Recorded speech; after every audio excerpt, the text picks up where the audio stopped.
but Africa is always in the back of my mind because that's the Mecca. I mean, that's the Everest of hunting. Now, some people argue that there's some sheep that are maybe more expensive and maybe more difficult to get, certainly.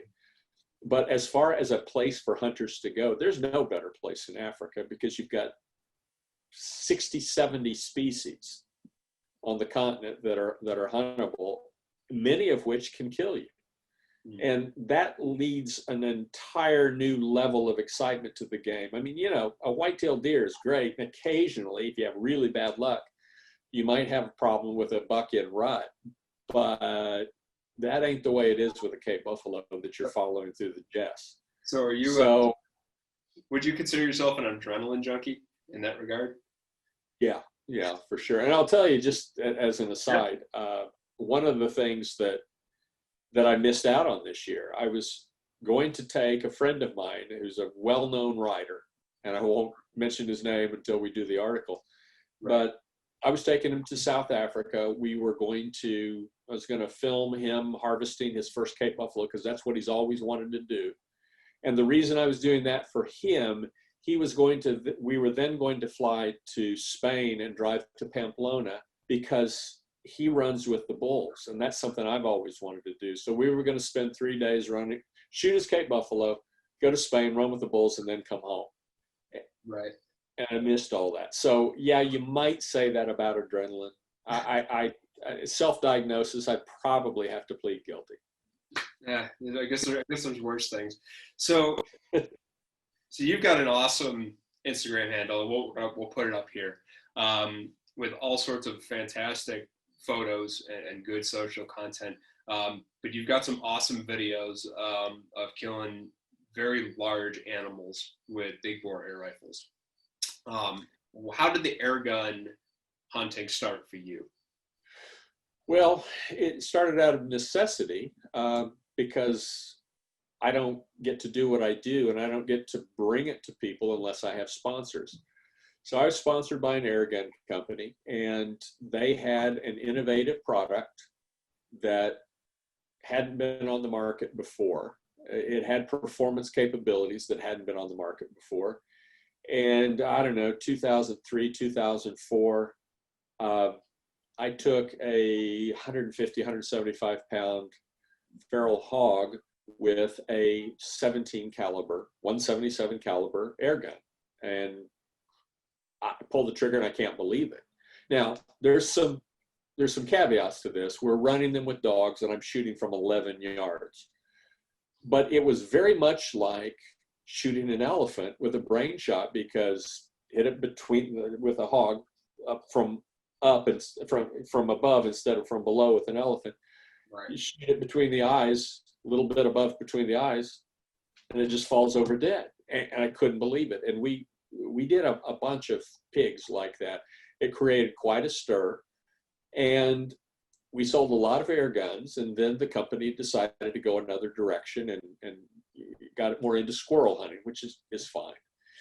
I was kind of a free agent at that point, and a friend of mine in the industry said, why don't you talk to Umarex? We discussed, they told me what they had.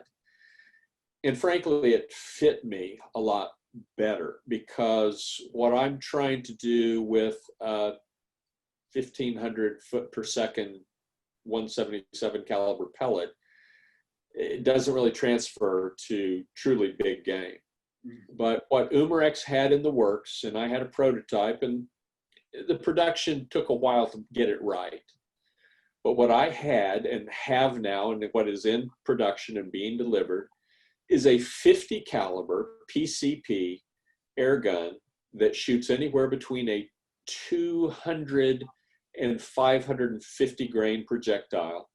What I'm dialed in with is a 350 grain hard cast bullet that does about 946 feet per second, which is slow, but I can tell you from personal experience, it is enough to kill just about anything on the planet, and given the right circumstances, anything on the planet.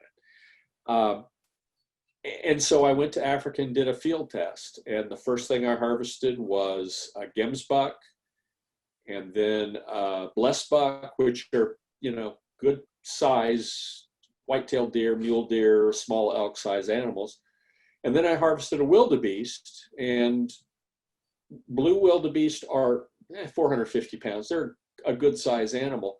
But more importantly, they are one of the most tenacious animals out there. It is really, really hard to bring down a blue wildebeest unless you make a good shot. And I made a good shot, but the thing runs 100 yards.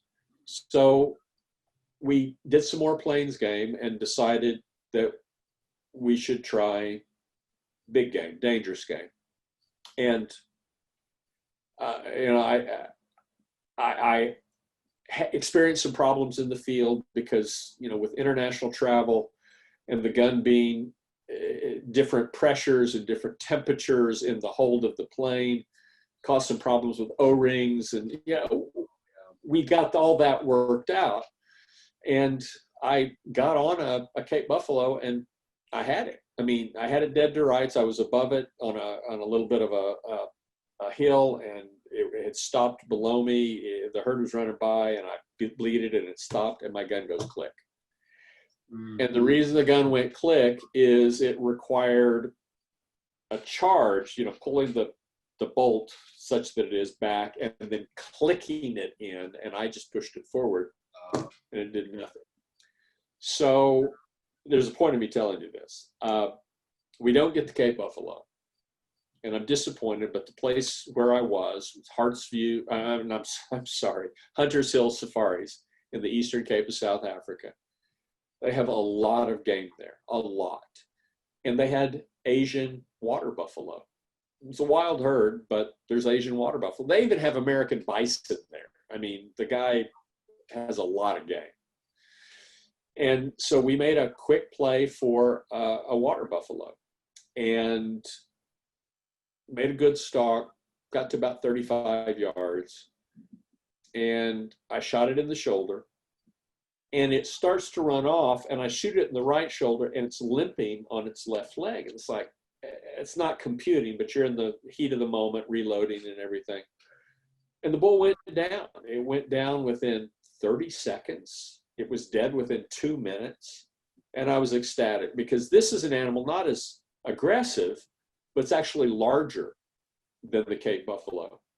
And yeah, I've shared the pictures with you, and I don't know if you want to show them or not, but we did a post-mortem on this thing, and this bullet traveled completely through the chest cavity and hit what we would call the humerus bone, the big, heavy upper bone, and broke it in two.